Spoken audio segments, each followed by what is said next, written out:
नमस्कार साथियों, स्वागत है आपका अपने गौरव ज्ञान धारा यूट्यूब चैनल पर। और अपन जो पढ़ रहे हैं वो है ओपीडी ऑब्जेक्टिव प्रश्न धारा। ठीक है, आज जो है अपनी क्लास जो है वो है श्वसन के बारे में, पादपों के अंदर श्वसन। ठीक है, तो देखो श्वसन जो है वो क्या होता है, जिसके अंदर जो है चाहे वो कोई भी एनिमल्स हो, ठीक है, एक सेलुलर रेस्पिरेशन शब्द आता है, ठीक है, कोशिकीय श्वसन, जिसके अंदर क्या होता है, जो कार्बनिक खाद्य पदार्थ होते हैं उनका ऑक्सीजन की उपस्थिति में ऑक्सीकरण होता है और जिसके द्वारा CO2 जल एवं क्या बनती है, ऊर्जा का निर्माण होता है। यानी जो मेन जो इसका एम जो होता है रेस्पिरेशन का, या अपन कहे कि इसका जो मेन जो लक्ष्य जो है वो इसका क्या है, वो होता है ऊर्जा को बनाना। तो मेन श्वसन का एक ही काम है, वो है ऊर्जा का बनाना। ठीक है, ऊर्जा का बनना, इसलिए श्वसन होता है।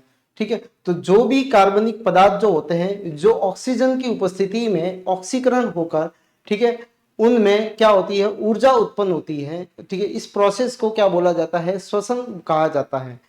श्वसन से ही ऊर्जा का निर्माण होता है।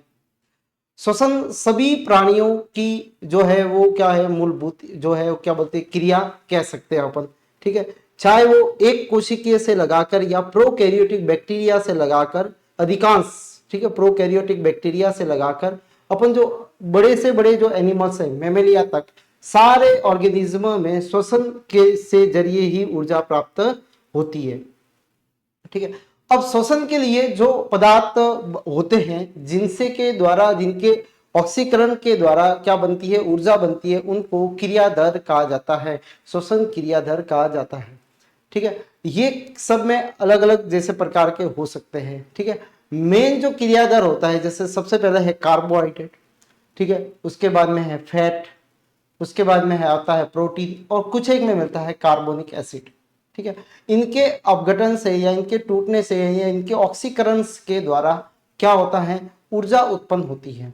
और सबसे ज्यादा महत्वपूर्ण जो होता है वो होता है कार्बोहाइड्रेट, जिसमें ज्यादा मात्रा में क्या होती है, ऊर्जा प्राप्त होती है। ठीक है, तो चलते हैं अपन श्वसन की तरफ। अच्छा, श्वसन जो है वो सीधा एक ही स्टेप्स के अंदर क्या ऊर्जा अपन को उत्पन्न कर देगा।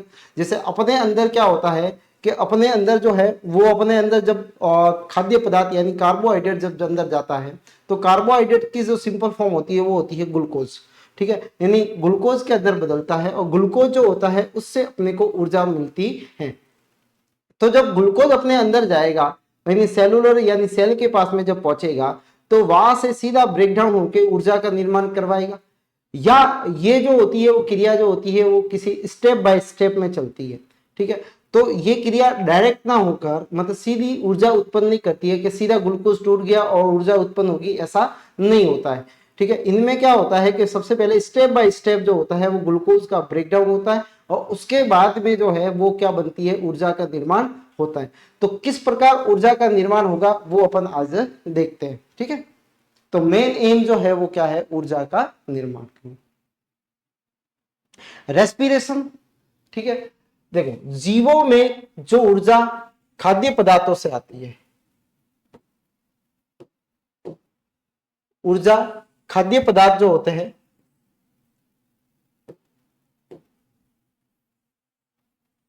का क्या होता है, इसका ऑक्सीकरण होता है। क्या होता है, ऑक्सीकरण, यानी खाद्य पदार्थों का क्या होगा, ऑक्सीकरण होगा और ऑक्सीजन की उपस्थिति में ये क्या होंगे, टूटेंगे। ठीक है, और पूर्ण या आंशिक अपघटन होगा इनका। क्या होगा, पूर्ण या आंशिक अपघटन होगा, जिसके द्वारा क्या बनाते हैं, ये ऊर्जा बनाते हैं। तो इसका मेन जो एम जो अपन कह सकते हैं, इनका क्या मेन एम होता है, ऊर्जा का निर्माण करना। श्वसन का मेन जो उद्देश्य जो होता है वो क्या होता है, ऊर्जा का निर्माण करना। ठीक है, प्रकाश संश्लेषण की क्रिया द्वारा हरे पौधे खाद्य पदार्थों का निर्माण करते हैं जिनमें कार्बनिक पदार्थ होते हैं। क्या होते हैं, कार्बनिक पदार्थ। ठीक है, तो कार्बनिक पदार्थ जो होते हैं वो स्टार्च होते हैं।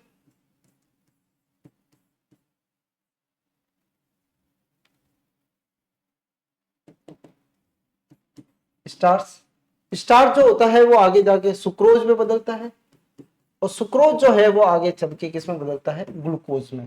और ग्लूकोज के ब्रेकडाउन से अपने को क्या मिलती है, पादप को ऊर्जा प्राप्त होती है। श्वसन की क्रियाविधि में खाद्य पदार्थों का जटिल कार्बनिक पदार्थों का ऑक्सीकरण होता है और जिससे अपने को क्या मिलती है, ऊर्जा प्राप्त होती है। यानी कार्बनिक पदार्थों के ऑक्सीकरण से ऊर्जा प्राप्त होती है, इसी को क्या बोला जाता है, श्वसन बोला जाता है। ठीक है, श्वसन एक जैविक क्रिया है। कैसे क्रिया है, जैविक क्रिया है, जिसमें खाद्य पदार्थों का ऑक्सीकरण होकर कार्बन डाइऑक्साइड निकलती है। एक तो गैस कौन सी बनती है, CO2 बनती है। दूसरा इसके साथ में क्या बनता है, वो बनता है जल, H2O बनता है, का निर्माण होता है। और तीसरी जो होती है वो क्या बनती है, ऊर्जा बनती है। ऊर्जा जो होती है वो किस रूप में संचित रहती है, वो रहती है ATP के रूप में। ठीक है, जिसको बोला जाता है एडिनोसिन ट्राइफॉस्फेट, एडिनोसिन ट्राइफॉस्फेट।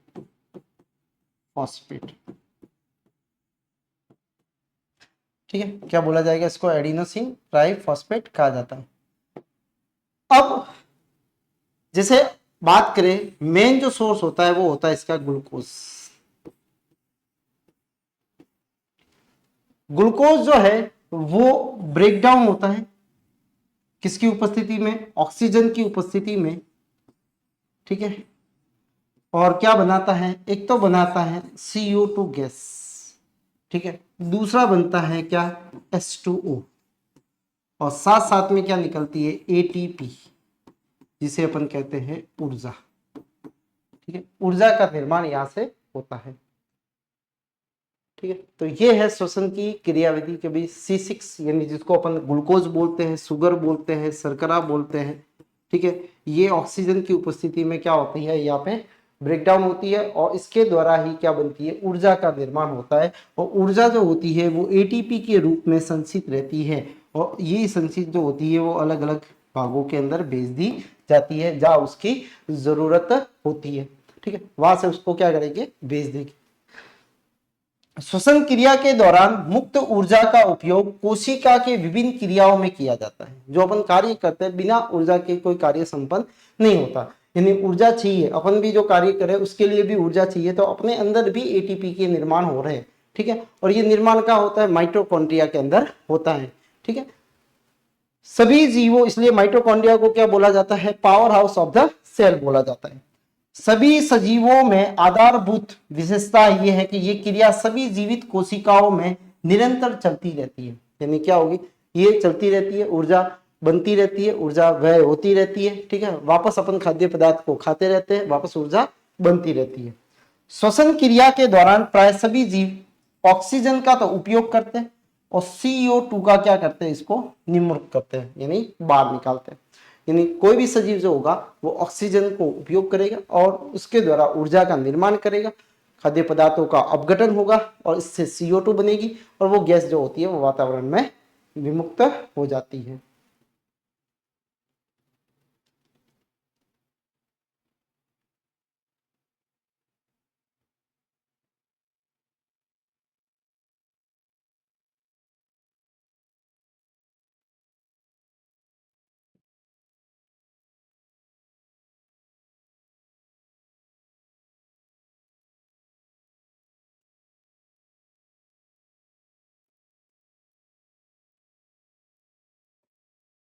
अच्छा, अब है श्वसन के लिए क्रिया दर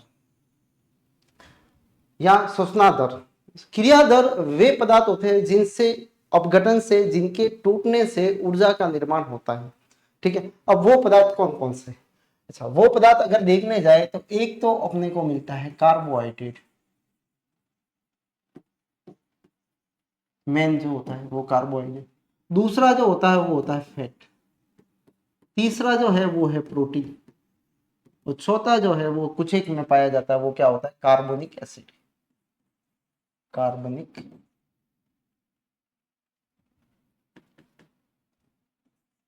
कार्बनिक एसिड, इनके अपघटन से या ऑक्सीजन, इनका ऑक्सीकरण से क्या बनती है, ऊर्जा का निर्माण होता है। सबसे ज्यादा जो ऊर्जा का निर्माण होता है वो होता है किससे, कार्बोहाइड्रेट से। ये सारे पदार्थ जो होते हैं जिनसे ऊर्जा का निर्माण होता है उनको बोला जाता है क्रियाधर। श्वसन के क्रियाधर या श्वसनाधर कहा जाता है या रेस्पिरेटरी सबस्ट्रेट कहा जाता है। उच्च ऊर्जा युक्त पदार्थों को श्वसन अभिक्रिया के दौरान ऑक्सीकृत होकर ऊर्जा मुक्त होती है। ये श्वसन के क्रियाधर कहलाते हैं।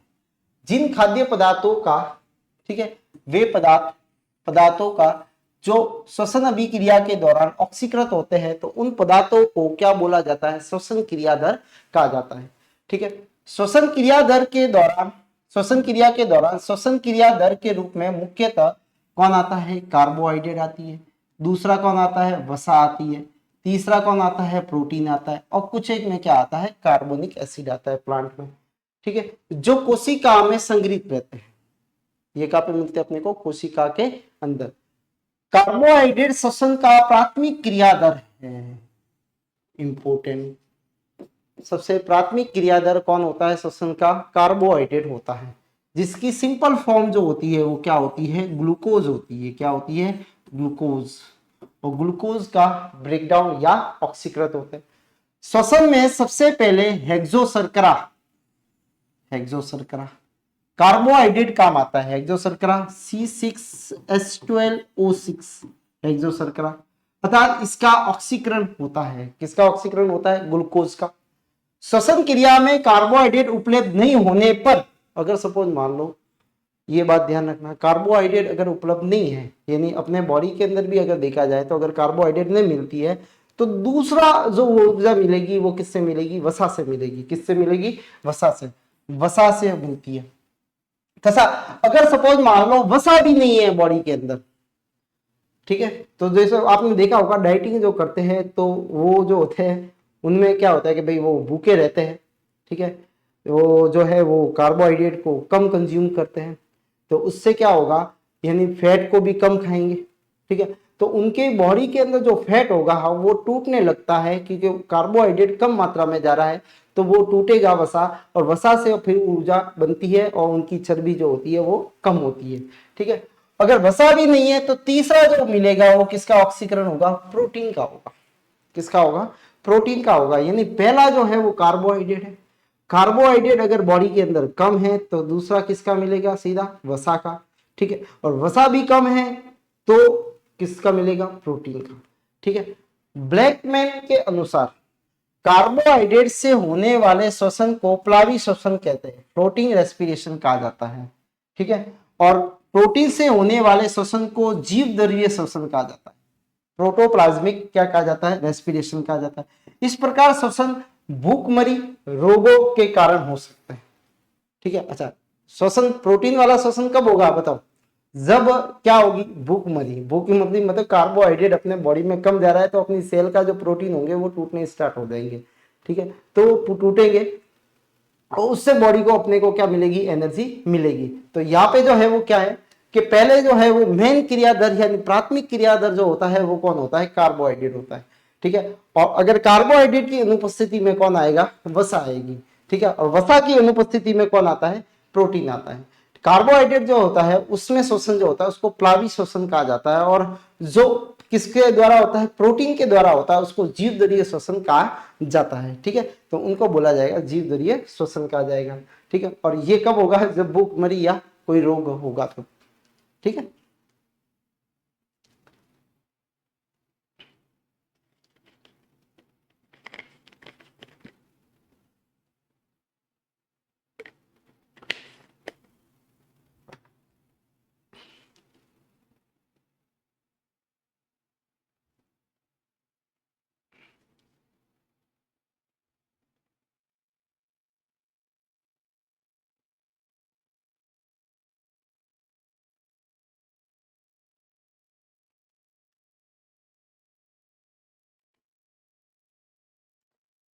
अब है नेक्स्ट जो है वो है ग्लाइकोलाइसिस। देखो थोड़ा समझने की बात है।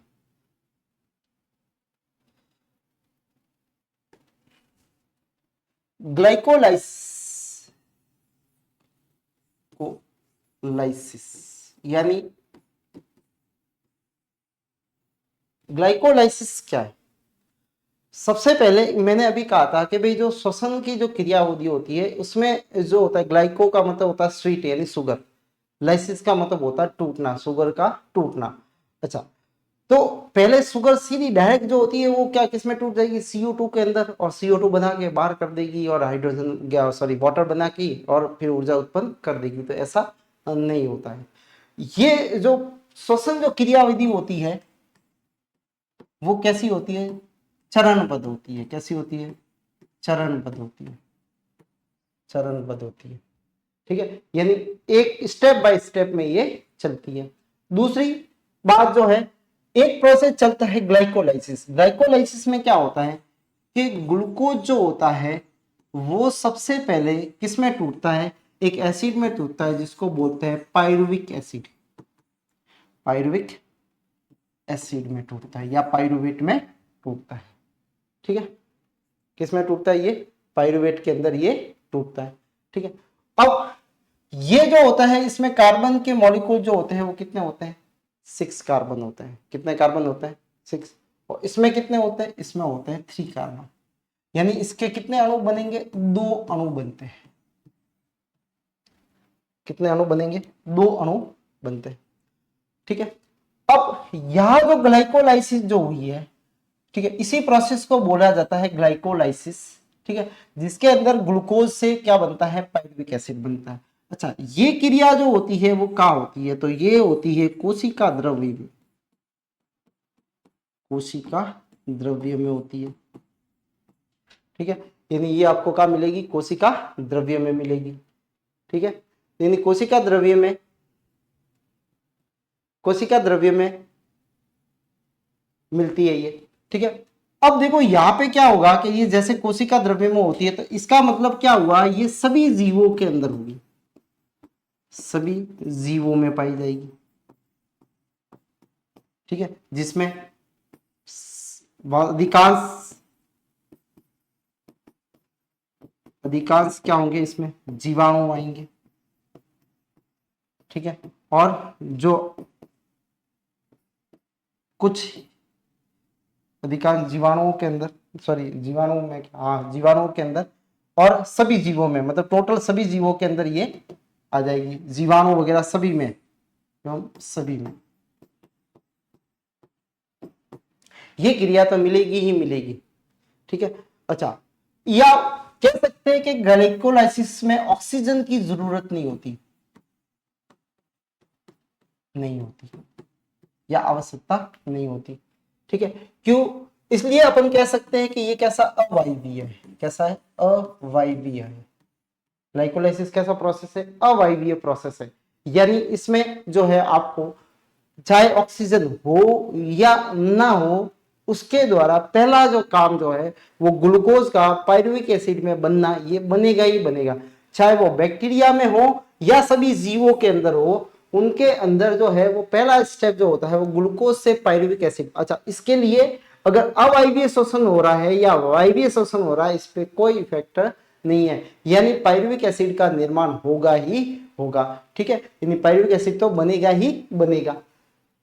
तो ये बनने की प्रोसेस को क्या बोला जाता है, ग्लाइकोलाइसिस बोला जाता है। ठीक है, तो ग्लाइकोलाइसिस क्या है, ये जो है वो क्या है, जिसमें क्या होता है, ग्लूकोज जो होता है वो किसमें बदलता है, पायरुविक अम्ल के अंदर बदलता है।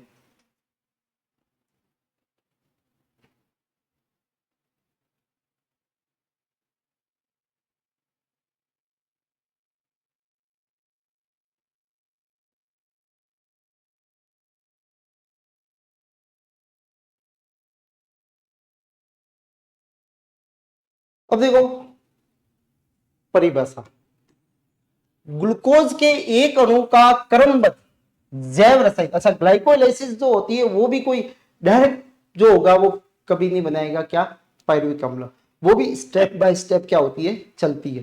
ठीक है, तो जैव रासायनिक अभिक्रिया है द्वारा पायरुविक अम्ल का विघटन होकर ऊर्जा मुक्त होती है। क्या होती है, इसमें भी ऊर्जा बनती है।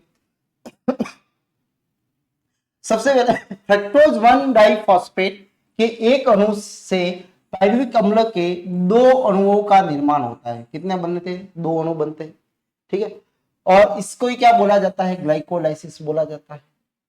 ग्लाइकोलाइसिस ग्रीक शब्द है, ग्लाइकोज का मतलब होता है स्वीट, लाइसिस का मतलब होता है ब्रेकडाउन, शर्करा का विघटन बोला जाता है। ग्लाइकोलाइसिस में क्या है, शर्करा का क्या होता है, विघटन होता है।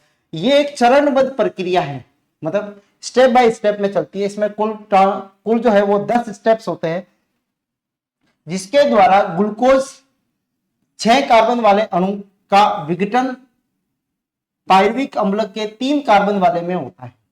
पायरुविक अम्ल के 3 कार्बन वाला, 6 कार्बन वाला, तो 3 कार्बन वाला के 2 अणु बनते हैं, तब हो गए 6।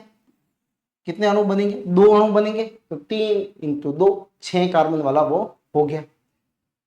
अच्छा, इसको ईएमपी पाथवे भी बोला जाता है। क्या बोला जाता है इसको, ईएमपी पाथवे भी बोला जाता है, क्योंकि इसकी जो खोज जो है वो किसने की थी, एम्बेडेन, मेयरहॉफ और पार्नस ने खोजा था। ठीक है, तो ई एम और पी, इसलिए इसको क्या बोला जाता है, ईएमपी पाथवे बोला जाता है। तो ग्लाइकोलाइसिस का दूसरा नाम क्या है, ईएमपी पाथवे है। ठीक है, दूसरा इसका आंशिक अपघटन भी है, आंशिक अपघटन भी है। इसमें क्या हो रहा है, आंशिक अपघटन, पूरी तरह से नहीं टूटता है ये। ग्लाइकोलाइसिस कोशिका द्रव में संपन्न होती है। कहां पे होती है संपन्न, ये याद रखना है, कोशिका द्रव में होगी, यानी सभी में, ये सभी जीवों में मिलती है, सजीव सभी जीवों के अंदर मिलती है। ठीक है, इनमें ऑक्सीजन का उपयोग नहीं होता है, यानी एक प्रकार की ये कैसी अभिक्रिया है, अवायवीय अभिक्रिया है। कैसी है, अवायवीय अभिक्रिया है,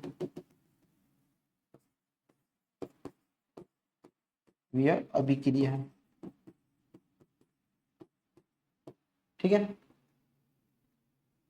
ये क्रिया वायुमंडल, वायवीय,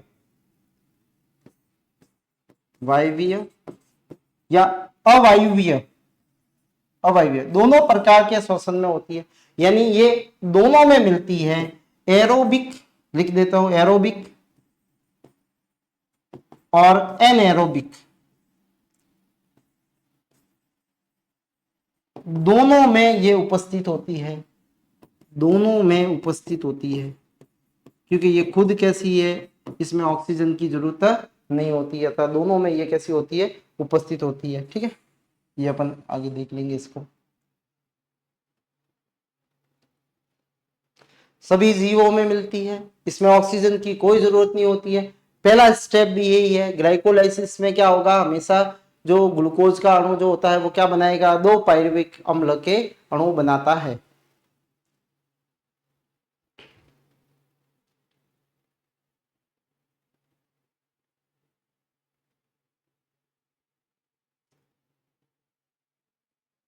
विकास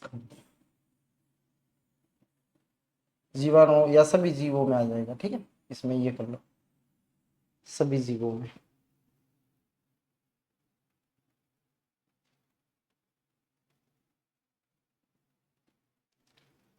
अब ये होती कैसे, देखो ये होती है 10 स्टेप में। कितने स्टेप में होती है, 10 स्टेप में होती है। सबसे पहला देखो, कोई भी जो है अपने को ग्लूकोज को तोड़ना है, क्या करना है, ग्लूकोज को तोड़ना है, और तोड़ के क्या बनाना है, पायरुविक अम्ल बनाना है। क्या बनाना है, पायरुविक अम्ल बनाना है। ठीक है, ग्लूकोज को तोड़ के क्या करना है, पायरुविक अम्ल बनाना है। अच्छा, तोड़ने के लिए पहले से ही अपने को इसमें ऊर्जा, श्वसन, मैंने क्या बोला, श्वसन जो है वो क्या है, जिसमें ऊर्जा का निर्माण होता है। ठीक है, यानी ऊर्जा बनेगी, यानी, लेकिन पहले, सबसे पहले इस ग्लूकोज को जब तोड़ेंगे तो किसी चीज को तोड़ने के लिए अपने को पहले क्या करनी पड़ेगी, ऊर्जा देनी पड़ेगी। क्या करनी पड़ेगी, ऊर्जा देनी पड़ेगी।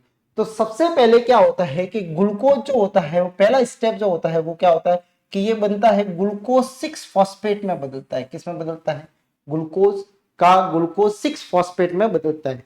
ठीक है, यानी देखो ग्लूकोज था, अब 6 फॉस्फेट हो गया। 6 का मतलब है कि 6 नंबर कार्बन पे कौन जुड़ा हुआ है, फॉस्फेट जुड़ा हुआ है। अच्छा, फॉस्फेट अपने को कहां मिलता है, एटीपी से।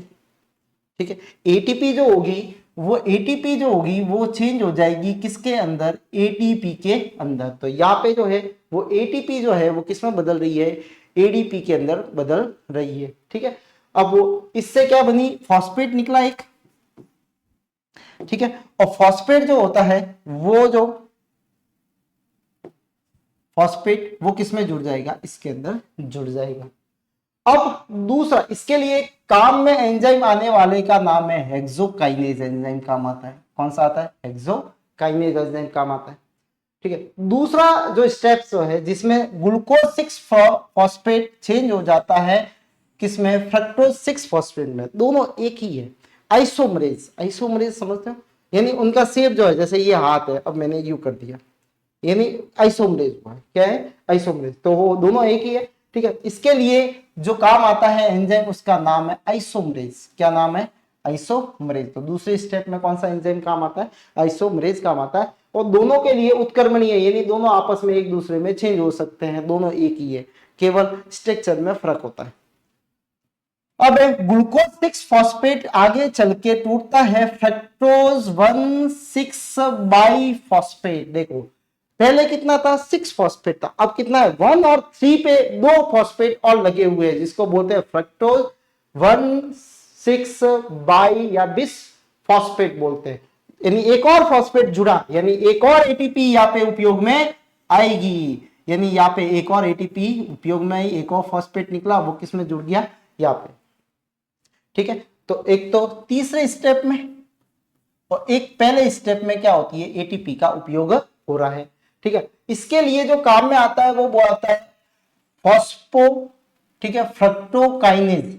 इस एंजाइम को जरूर याद रखना, फॉस्फो फ्रक्टोकाइनेज एंजाइम, ये एंजाइम काम में आता है इसके अंदर। ठीक है, फ्रक्टोज फॉस्फोकाइनेज, ठीक है, फॉस्फोफ्रक्टोकाइनेज, फॉस्फोफ्रक्टोकाइनेज। ठीक है, अब यह एटीपी, अब इससे क्या बना, फ्रक्टोज 1,6 भी फॉस्फेट बना। अच्छा, अब इसके अंदर जो कार्बन चल रहे हैं वो कितने हैं, अभी भी 6 कार्बन है, इसमें भी कितने हैं, 6 कार्बन है, इसमें भी कितने हैं, 6 कार्बन है। ठीक है, अब जो है वो आएगा यहाँ पे, तो अब 6 कार्बन वाला जो है फ्रक्टोज 1,6 बाई फॉस्फेट जो होता है, चौथे स्टेप में क्या होगा कि ये जो है वो 2 भागों के अंदर टूट जाएगा।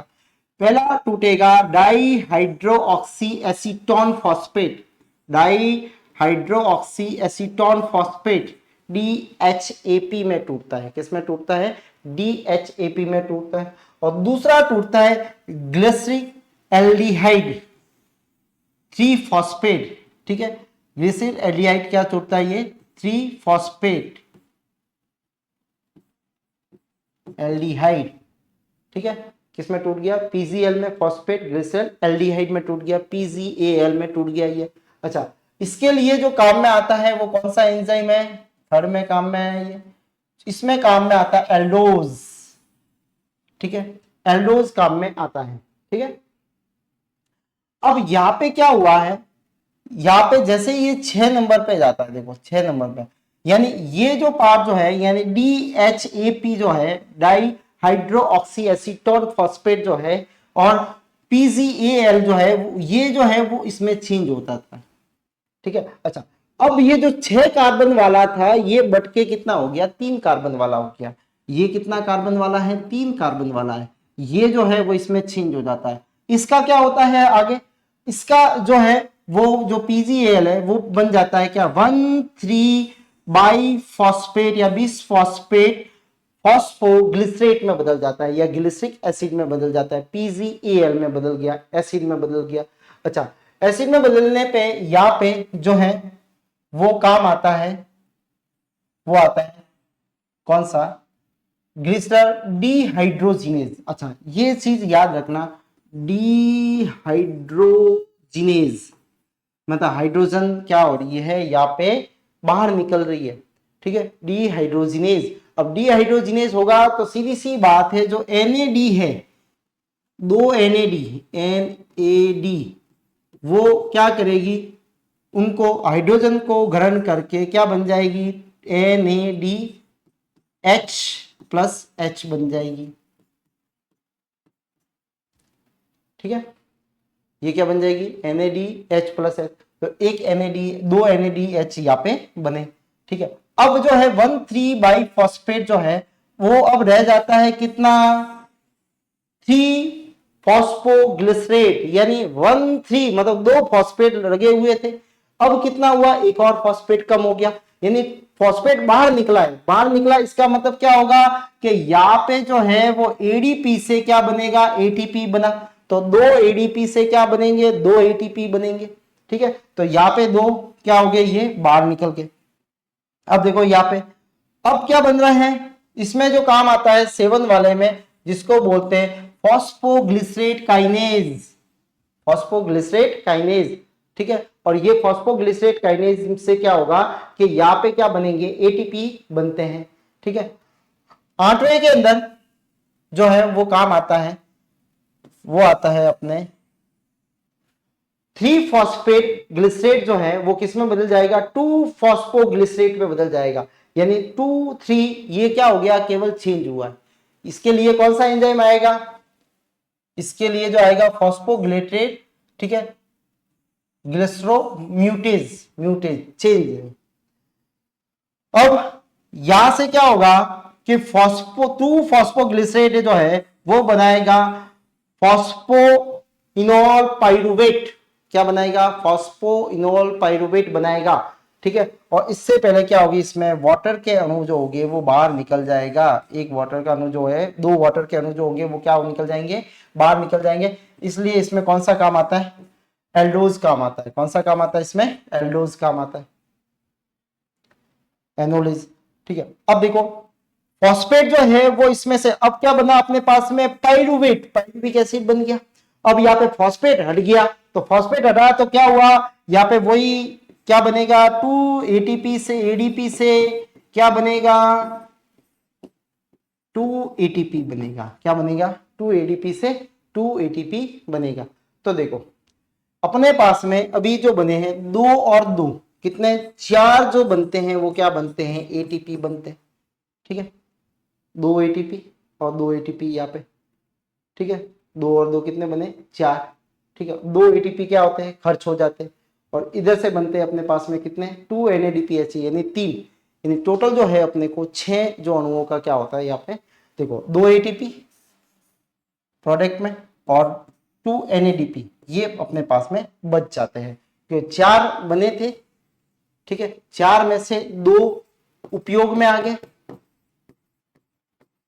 उपयोग में आ गए, ठीक है। पीछे कितने बचे, 2 ATP बनते हैं, ठीक है, प्लस इसके साथ में और क्या बचता है, NADH प्लस H बनते हैं, कितने, 2। ये जो है वो अपने क्या होता है, इसका जो पीछे जो बच जाते हैं वो ये होते हैं कि 2 ATP, और इनका क्या होता है, लाभ होता है, ठीक है। तो ये होती है ग्लाइकोलाइसिस, ठीक है। तो ग्लाइकोलाइसिस में पहले ग्लूकोज तो था, ग्लूकोज 6 फॉस्फेट में बदलता है, ग्लूकोज 6 फॉस्फेट से जब बदलने के लिए एटीपी का उपयोग होता है, वापस ये किसमें बदलता है, 6 फ्रक्टोज 6 फॉस्फेट पर था, दोनों आइसोमरेज है, ठीक है। फिर यहाँ पे क्या होगा, फ्रक्टोज 6 फॉस्फेट से 1,6 बाई फॉस्फेट लग जाता है, यानी 2 फॉस्फेट और फॉस्फेट एक और जुड़ा, तो यहाँ पे एटीपी से एडीपी, एटीपी से एडीपी बनेगा, ठीक है। फिर ये जो होता है 2 भागों में टूट जाता है, एक तो होता है DHAP, दूसरा होता है PGL, और PGL से वापस चलते हैं तो इसका क्या होता था, डीहाइड्रोजिनेज हो जाता है, डीहाइड्रोजिनेज से NAD जो है वो NADH2 में बदल जाएगा। फिर क्या होगा, ये वापस किस में बदलता है, 3 फॉस्फोग्लिसरेट में बदलता है, 3 फॉस्फोग्लिसरेट जो है वो आगे चल के 2 फॉस्फोग्लिसरेट में बदलेगा, 2 फॉस्फोग्लिसरेट जो है वो आगे चल के किस में बदलेगा, वो बनेगा फॉस्फोइनोल पाइरुवेट में बदलेगा, और फॉस्फोइनोल पाइरुवेट लास्ट में किस में बदलेगा, जो है वो पाइरुवेट में बदलेगा, और जब ये पाइरुवेट में बदलेगा तो यहाँ पे क्या बनेगा, एटीपीज बनेंगे। तो एक तो फॉस्फेट यहां से निकला तो एटीपी बने, और एक फॉस्फेट जो है वो यहां से निकला तब एटीपी बने, ठीक है। तो एक तो फॉस्फेट यहां से निकला है तब एटीपी बने हैं यहाँ पे, ठीक है, और एक फॉस्फेट जो है वो यहां से निकला है तब एटीपी बने, ठीक है। वो किस में जुड़ जाएगा, अपने एटीपी के अंदर, एडीपी के अंदर जुड़ के एटीपी बना देगा। टोटल कितने, 2 एटीपी इसमें बनते हैं, प्लस क्या बनते हैं, 2 NADPH बनते हैं। एक NADPH से कितने, 3 जो है वो क्या बनते हैं, अपने पास में मिलते हैं अपने को, क्या बोलते हैं उसको, एटीपीज।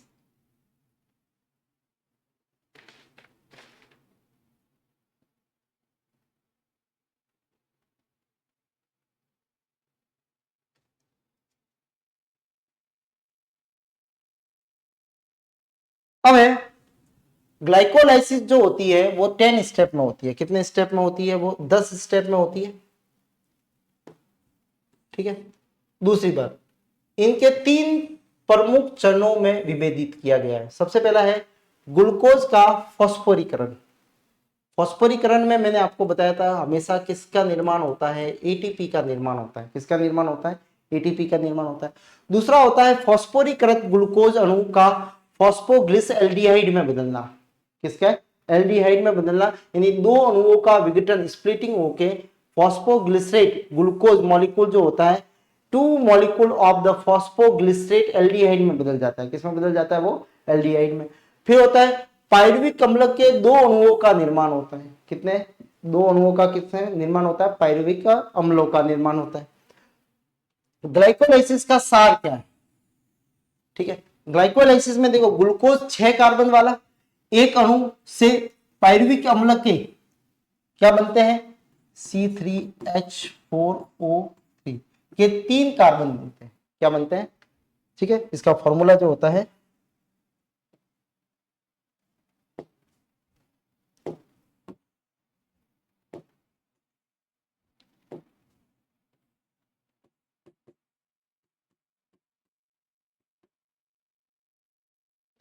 ठीक है, फॉर्मूला ये पायरुविक अम्ल का फॉर्मूला होता है। ग्लाइकोलाइसिस में 4 एटीपी अणु बनते हैं लेकिन 2 एटीपी अणु उपयोग में आ जाती है, अतः 2 एटीपी अणु का शुद्ध लाभ होता है। कितना? 2 एटीपी अणु का क्या होता है? शुद्ध लाभ होता है। ठीक है, इस चक्र में ऑक्सीकरण पद में 2 NADH बनते हैं। 2 NADH बनते हैं। इस चक्र में ऑक्सीजन की आवश्यकता नहीं पड़ती है, अतः ना ही CO2 उत्पन्न होती है। ना तो इसमें CO2 बनती है, ना ऑक्सीजन की आवश्यकता होती है। ठीक है, ग्लाइकोलाइसिस के दौरान बनने वाले कुछ मध्यवर्ती दूसरी संश्लेषणात्मक क्रियाओं में काम में आते हैं, इसलिए इनको ऑक्सीडेटिव एनाबॉलिक या कैटाबॉलिक, ठीक है, रीसिंथेसिस भी किया जाता है, क्योंकि इनसे जो मिडल में बनने वाले जो तत्व है जो बने थे यौगिक, उनका कहीं ना कहीं और दूसरी जगह भी काम में आते हैं। उदाहरण के लिए PgAl ग्लिसरॉल, ठीक है, संश्लेषण में काम में आता है। ठीक है, तथा फॉस्फोग्लिसरिक अम्ल जो है कई एमिनो अम्ल जैसे ग्लाइसिन, सेरीन, सिटिन, ठीक है, आदि के संश्लेषण में काम में आता है। ठीक है, तो फॉस्फोग्लिसरिक जो अम्ल है, ठीक है, PgAl, एक तो होता है PgAl, ठीक है, और दूसरा होता है PGA। ठीक है, ये दोनों जो है वो इनके कहीं ना कहीं काम है, जैसे PGA का ग्लिसरॉल बनाने में, ठीक है, और उसका किसमें? ग्लाइसिन है, सेरीन है, सिटिन है, इनके निर्माण में इनका काम में आते हैं।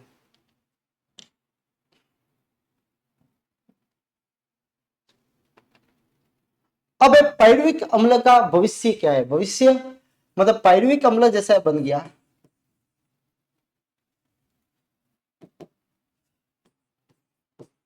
पायरुविक एसिड जो है वो अब इसमें अलग होते हैं 2 स्टेप। सपोज मान लो अगर ऑक्सीजन मिल जाती है तो, एक तो होती है ऑक्सीजन मिल जाती है तो क्या होगा? ऑक्सीजन मिलती है तो बनते हैं वायवीय श्वसन। कौन सा होता है? वायवीय श्वसन कहलाता है।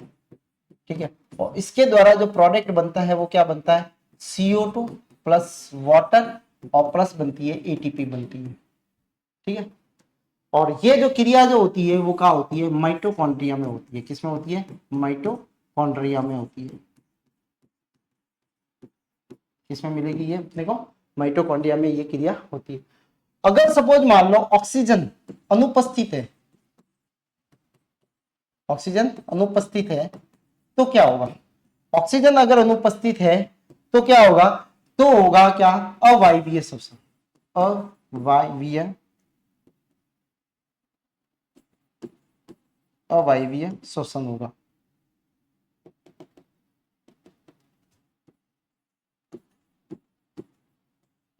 श्वसन होगा, जिसको बोलेंगे अपन एनएरोबिक। एरोबिक। अच्छा, इसको दूसरा नाम जो है वो क्या बोला जाता है? इसको फर्मेंटेशन भी बोला जाता है। क्या बोला जाता है? फर्मेंटेशन। इसको बोला जाता है किण्वन। क्या बोला जाता है? किण्वन। ठीक है, अच्छा, 2 तरह के किण्वन होते हैं। 2 तरह के किण्वन, एक तो होता है जिसमें लैक्टिक एसिड बनता है, क्या बनता है, लैक्टिक एसिड बनता है। एक जो किण्वन होता है इसके अंदर क्या बनता है, एल्कोहल बनता है, क्या बनता है, एल्कोहल। ठीक है, तो दो तरह के किण्वन रहते हैं, ये जो है वो अनुपस्थित होता है। ठीक है, लैक्टिक एसिड जो अपने कहाँ पे, अपने कंकाल जो पेशियां होती है उनके अंदर बनता है, पेशियों में बनता है। ठीक है, कुछ जो है वो अपने जीवाणुओं में भी बनता है, कुछ। एल्कोहल किसमें होता है, वो होता है ईस्ट में, कहाँ पे बनता है, ईस्ट के अंदर बनता है। ठीक है, इसमें क्या होगा, जो ग्लूकोज होता है, सॉरी, जो पायरुविक अम्ल होता है,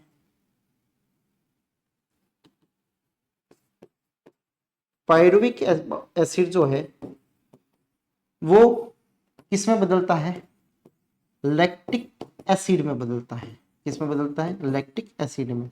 ठीक है, CH3CHOH ये इसका फॉर्मूला होता है। ठीक है, पायरुविक अम्ल का फॉर्मूला CH3COCOH। ठीक है, और इसमें आता है लैक्टेज डिहाइड्रोजिनेज एंजाइम काम में आता है। ठीक है, तो ये बनता है किसमें, इसमें लैक्टिक एसिड के लिए। ठीक है, ये मसल्स में बनता है। ठीक है, जो है जीवाणुओं में कुछ होता है, मसल्स में बनता है। और अब यहां पे जो, अब डिहाइड्रोजिनेज के लिए जो NAD,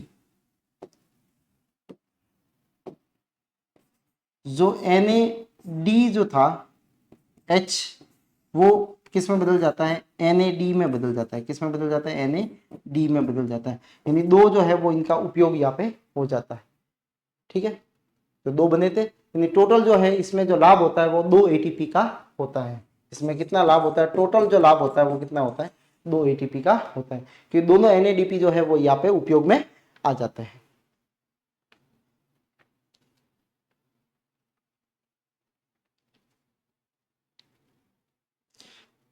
दूसरा जो है वो है किण्वन, जो है वो ईस्ट में होता है, जिसमें पहले जो बनता है वो क्या बनता है, पायरुविक एसिड बनता है। क्या बनता है, पायरुविक एसिड बनता है। ठीक है, पायरुविक एसिड जो है उसका आगे चल के किसमें हो जाता है, अब इसमें क्या होगा, पायरुविक अम्ल जो है, मैं इसे लिख देता, एल्कोहलिक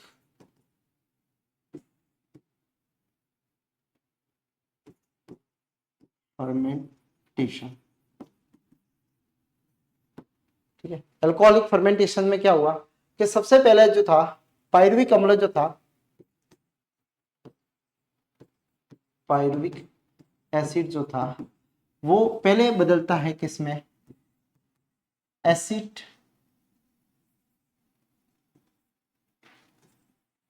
एल्डिहाइड में। ठीक है, फिर एसिड एल्डिहाइड जो होता है वो आगे चल के किसमें बदलता है, अल्कोहल में बदलता है। किसमें बदलता है, अल्कोहल में। अल्कोहल में भी कौन सा बनता है, एथेनॉल बनता है। कैसा बनता है, एथेनॉल बनता है। ठीक है, और ये इसमें जो ग्रुप, ये एसिड एल्डिहाइड ये होता है CH3COCOH। इसमें जो होता है वो होता है CH3CHO। ठीक है, और इसमें होता है CH3CH2OH। ठीक है, तो ये बनता है अल्कोहल इसके अंदर। अच्छा, इसमें भी वही दो NADP जो थे वो क्या हो जाते हैं, इसके अंदर काम में आ जाते हैं। अच्छा, इस प्रोसेस में क्या होता है, यहाँ पे CO2 का निकास होता है। क्या होता है, CO2, यानी डी कार्बोक्सिलेशन होता है। डी कार्बोक्सिलेज एंजाइम काम में करता है, और इसका क्या होता है, डी कार्बोक्सीकरण, यानी CO2 जो होती है वो क्या निकल जाती है, बाहर निकल जाती है। ठीक है, तो आप देख रहे हो 1 2 3 कार्बन है, 1 2, इसमें 2, एक बाहर निकल गया। ठीक है, एक क्या निकल जाता है, ये बाहर निकल जाता है। और जो यहाँ पे जो NADH जो था वो उपयोग में आ जाता है, तो इससे बन जाता है क्या,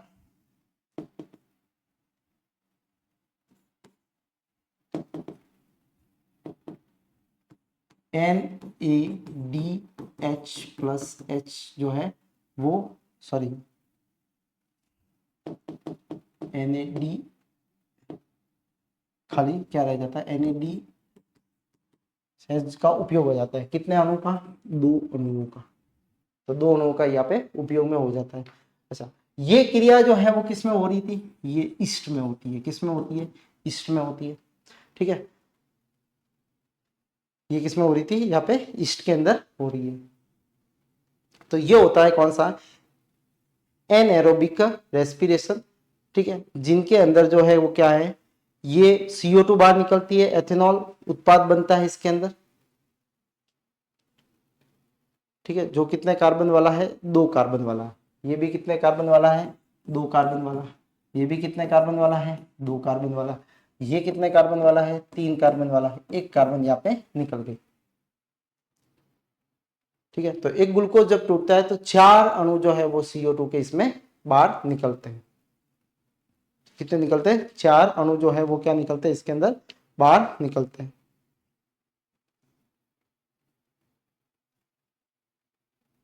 एथेनॉल प्लस 4 जो है वो अणु बाहर निकलेंगे।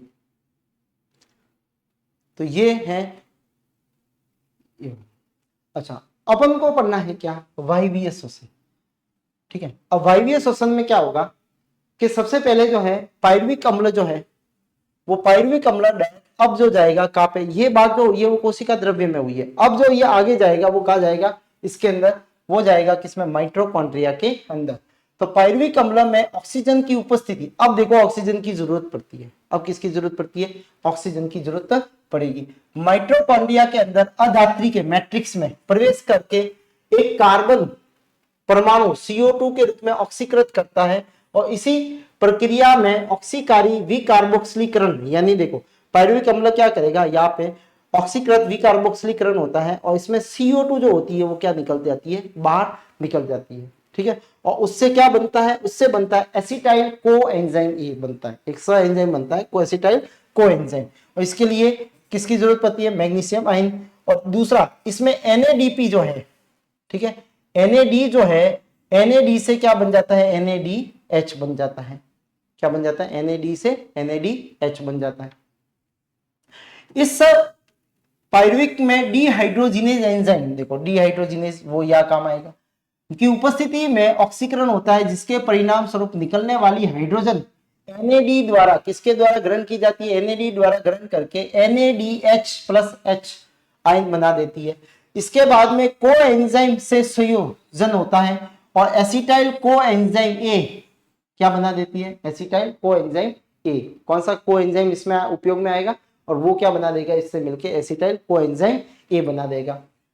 एसिटाइल कोएंजाइम A के निर्माण की अभिक्रिया को ग्लाइकोलाइसिस एवं केप चक्र के बीच की, अब देखो ग्लाइकोलाइसिस से बना पायरुविक, और पायरुविक अब जाएगा क्रेब चक्र के अंदर, और क्रेब चक्र में जाने से पहले बीच में एक मीडिएटर बनाता है, और वो ही कौन है, वो ही है एसिटाइल कोएंजाइम होता है। इसलिए इसको योजक कड़ी भी कहा जाता है, इसलिए इसे योजक अभिक्रिया या लिंक रिएक्शन कहा जाता है, जिसमें प्रवेश अभिक्रिया भी कहा जाता है। अब देखो, अब ये प्रवेश करेगा किसके अंदर, माइटोकॉन्ड्रिया के अंदर ये बनता है। अब ये माइटोकॉन्ड्रिया के अंदर आगे ये संपन्न होगा।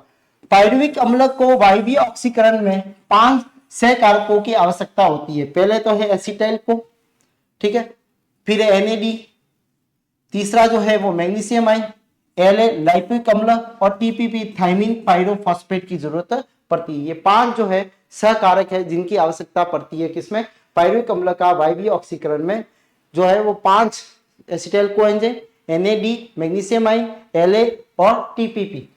इस अभिक्रिया में 2 पायरुविक अम्ल के अणु का ऑक्सीकरण से एसिटाइल कोएंजाइम व NADH के 2 अणु बनते हैं। तो यहाँ पे जो NADH जो है वो कितने अणु बने, यहाँ पे 2 अणु बनते हैं।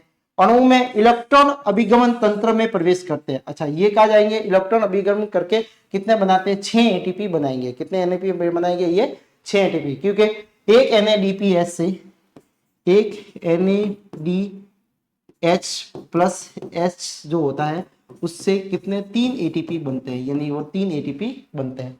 ठीक है, तो 2 है तो कितने बनाएंगे, यहाँ पे 6 ATP बनाएंगे। अब जाएगा ये किसमें, क्रेब्स चक्र के अंदर। नेक्स्ट है क्रेब्स चक्र। देखो, इस अभिक्रिया की खोज ब्रिटेन के शास्त्री सर H.A. क्रेब्स ने की थी 1937 में। क्रेब्स चक्र को 1953 में इस कार्य के लिए नोबेल प्राइज भी मिला है। इस चक्र का प्रथम उत्पाद जो होता है वो सिट्रिक अम्ल होता है, इसलिए इसको सिट्रिक साइकिल भी बोला जाता है। क्या बोला जाता है इसको, सिट्रिक साइकिल भी बोला जाता है, क्योंकि पहला उत्पाद जो बनता है वो क्या बनता है, सिट्रिक अम्ल बनता है, इसलिए इसे सिट्रिक चक्र भी कहा जाता है। तो चक्र में बनने वाला प्रथम मुद्दा सिट्रिक अम्ल होता है, ठीक है, जिससे ये सिट्रिक अम्ल प्लस एस में 3 कार्बोक्सिलिक ग्रुप होते हैं। पहला कार्बोक्सिलिक ग्रुप एक तो ये, दूसरा जो है वो ये, और तीसरा जो है वो ये। कितने, 3 कार्बोक्सिलिक ग्रुप इसमें होने के कारण इसे त्रि कार्बोक्सिलिक अम्ल चक्र भी कहा जाता है, ट्राई कार्बोक्सिलिक एसिड साइकिल भी कहा जाता है, ठीक है। तो try TCA, try carboxylic acid चक्र भी कहा जाएगा।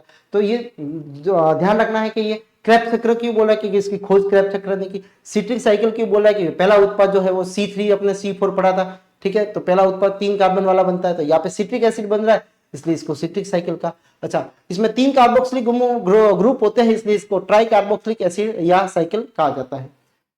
क्रेब्स चक्र के दौरान होने वाली विभिन्न अभिक्रियाओं को अनेक पदों के अंदर अपन डिवाइड करते हैं। तो कैसे चलती है क्रेब्स चक्र, देखते हैं अपन।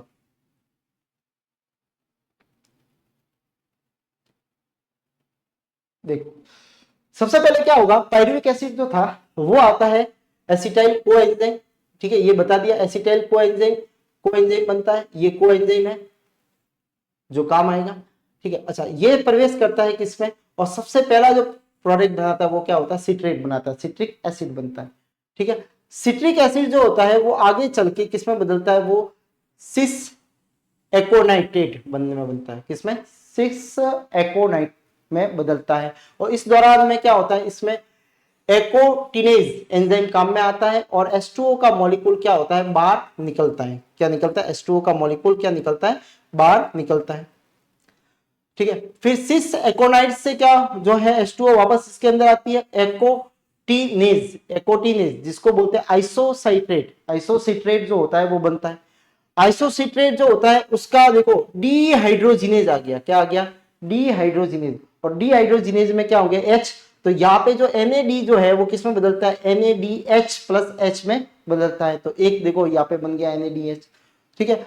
अब उसके बाद में बनता है ऑक्जेलोसक्सिनेट, क्या बनता है, ऑक्जेलोसक्सिनेट बनता है। ऑक्जेलोसक्सिनेट में क्या होता है, यहाँ पे डी कार्बोक्सिलेज होता है, इसमें कौन सा एंजाइम आता है, डी कार्बोक्सिलेज, यानी CO2 जो होती है वो यहाँ पे बाहर निकल के, तो ये CO2 क्या हो जाती है, यहाँ पे बाहर निकल जाती है। फिर किसमें बदल जाता है, alpha ketoglutaric acid, alpha ketoglutaric acid बन जाता है। और अल्फा कीटो ग्लूटारिक एसिड है वो सक्सिनिक को अल्फा कीटो डीहाइड्रोजिनेज, अच्छा यहाँ पे भी देखो क्या हुआ, डीहाइड्रोजिनेज H बाहर निकला, और H बाहर निकले कौन लेगा इसको लेगा कौन, NAD, ठीक है, लेके, और प्लस इसके अंदर क्या निकली है, CO2 बाहर निकल रही है, ठीक है, क्या निकल रही है इसके अंदर, CO2 बाहर निकल रही है। फिर ये क्या होगा, अल्फा कीटो ग्लूटारिक जो है वो आगे चल के किसमें बदल जाएगा, ये सक्सिनिक को एंजाइम बदल जाएगा, किसमें बदल जाएगा, सक्सिनिक को एंजाइम बदल जाएगा, और इसके लिए अल्फा कीटो डीहाइड्रोजिनेज एंजाइम काम में आता है।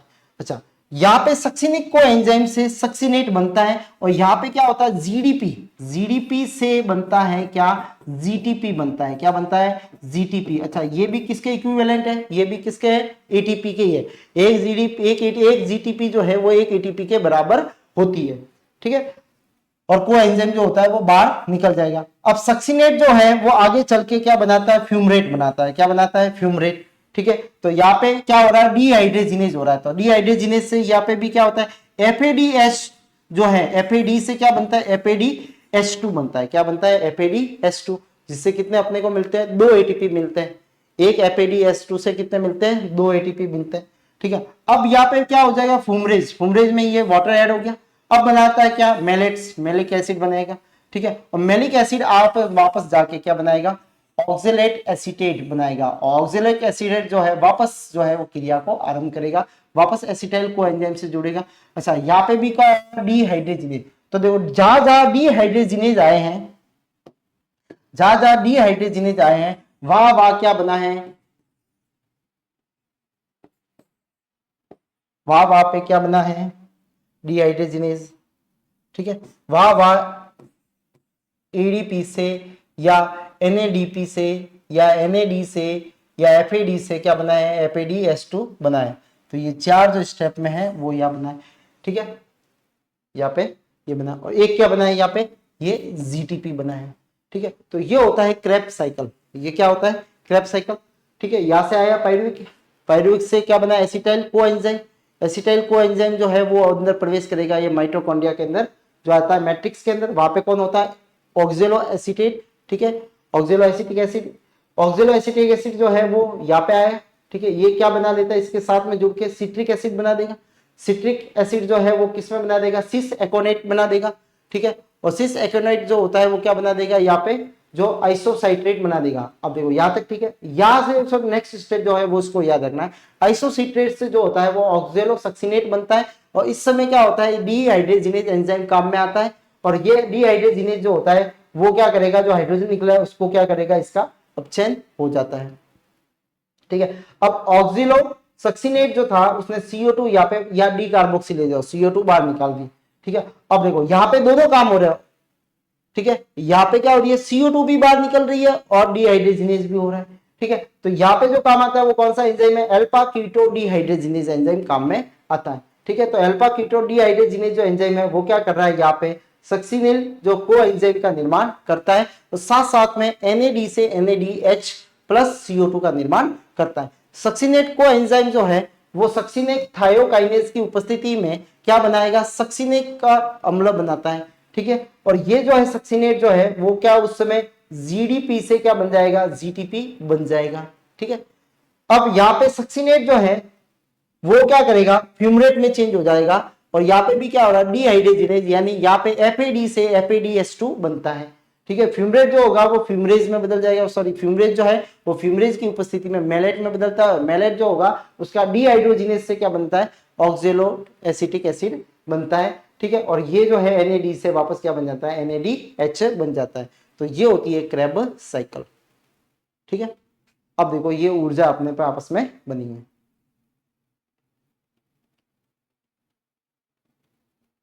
1 2 3, 3 बने NADP NADH प्लस H, एक बना है FAD और एक बना है क्या, GDP, ठीक है। तो 3 तो क्या बने अपने पास में, 3 बने हैं NADH प्लस H बने हैं, एक क्या बना है FADS2 बना है, ठीक है। और एक अपने पास में क्या बना है, GTP बना है, ठीक है।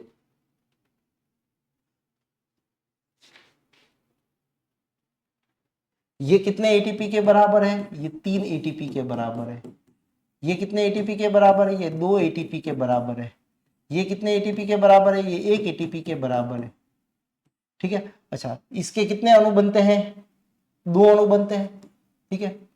सबके 2 2, ये 2, ठीक है। इसके भी 2, इसके भी 2, ठीक है। तो यहाँ पे कितने हो गए, ये 6 ATP, ठीक है।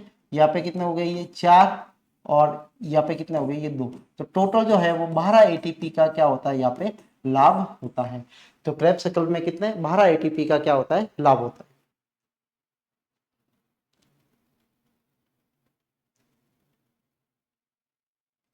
ये सब 2 2 बनते हैं, 2, ठीक है। ये भी 2, ये भी 2, ये 2, ये भी 2।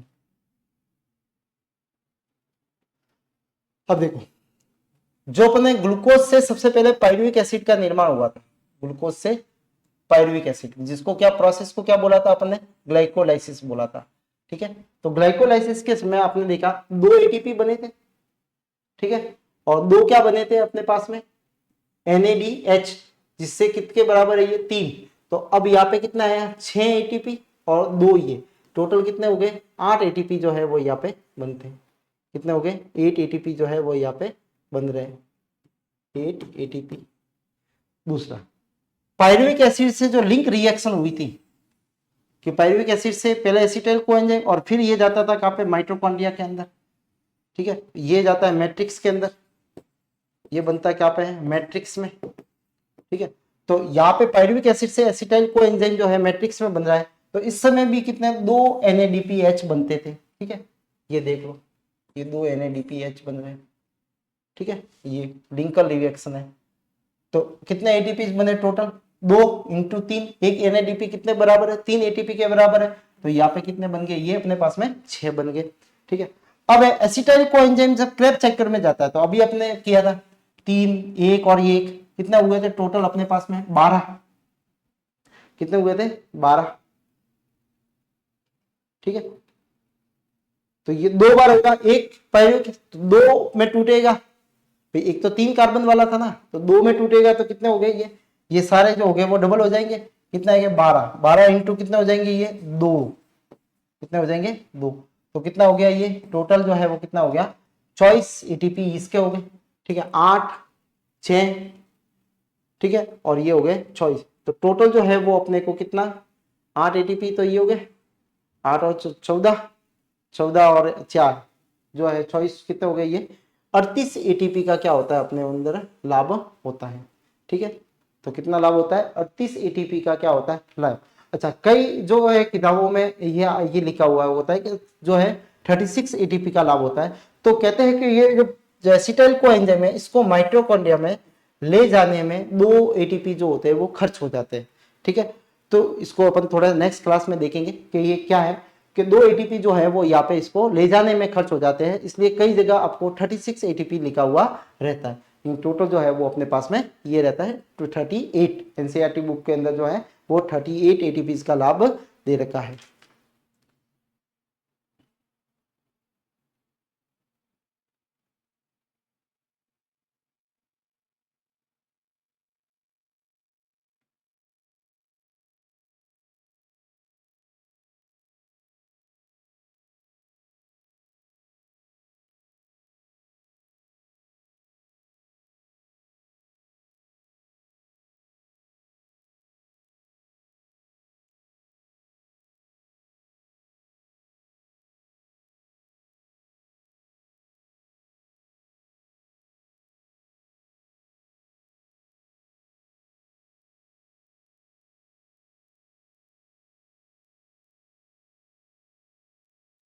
अब एक क्रेब चक्र का महत्व, इस चक्र के विभिन्न ऑक्सीकरण पदों में एटीपी अणुओं का निर्माण होता है। क्या होता है, एटीपी अणु का निर्माण होता है, जिनसे कार्य करने के लिए क्या मिलती है अपने को, ऊर्जा मिलती है, ठीक है। अच्छा, इन चक्र में कई मध्यवर्ती यौगिकों में अम्लों का निर्माण भी होता है, जैसे अभी देखना सक्सिनेट के अम्ल का निर्माण होता है, जिनका उपयोग महत्वपूर्ण जैव अणुओं के संश्लेषण में किया जाता है। जैसे सक्सिना कोएंजाइम का उपयोग जो है पनहरित के संश्लेषण हेतु आरंभिक अणु के रूप में किया जाता है। दूसरा होता है अल्फा कीटो ग्लूटारिक अम्ल, जैसे बताया, पायरुविक अम्ल बताया, ऑक्जेलो एसिटिक अम्ल बताया, एमिनो अम्ल का निर्माण भी होता है। क्रेब चक्र में पायरुविक अम्ल के पूर्ण ऑक्सीकरण से 3 विभिन्न, ठीक है, पर कुल 6 CO2 बाहर निकलती है पदों में, पदों पर 6 अणु जो होते हैं वो बाहर निकलते हैं, तथा इसी प्रकार 6 H2O भी क्या होती है, बाहर निकलती है या बनती है। इस चक्र में इलेक्ट्रॉन का स्थानांतरण के लिए अपचयन शक्ति शामिल होती है, अपचयन शक्ति। अच्छा, अपचयन जो NADP है जो वो अपचित हुए, वो जब वापस ऑक्सीकृत होंगे, जब इलेक्ट्रॉन ट्रांसफर, जो ETC अपन नेक्स्ट में पढ़ेंगे, जब उसमें पढ़ेंगे, तो इलेक्ट्रॉन जो ट्रांसफर होता है तब NADP जो है वो H जो है वो वापस क्या होता है, ऑक्सीकृत होके क्या हो गए, उसमें ऊर्जा का निर्माण होता है, तो ATP बनते हैं। ये जटिल अणुओं का विघटन करता है। इस क्रिया में पायरुविक अम्ल के विघटन से कार्बन डाइऑक्साइड का उत्पन्न होती है, इसमें क्या बनती है, कार्बन डाइऑक्साइड बनती है, ठीक है। तो ये है इसके महत्व। तो ये थी अपने पास में आज श्वसन के संबंधी, जिसमें ऑक्सी जो है श्वसन अपन ने पढ़ा, एक जो है एनारोबिक पढ़ा, ग्लाइकोलाइसिस पढ़ी, क्रेब चक्र पढ़ा। अब अपने पास में बाकी रहा है वो रहा है एक तो ETS जिसको बोलते हैं इलेक्ट्रॉन ट्रांसफर सिस्टम, और एक जो है अपने जो है श्वसन गुणांक जो है और श्वसन को प्रभावित करने वाले कारक है, जो नेक्स्ट में अपन क्लास में लेंगे। तो आज की क्लास में इतना ही, मिलते हैं अपने अगली क्लास के अंदर, तब तक के लिए धन्यवाद, आपका दिन शुभ, धन्यवाद।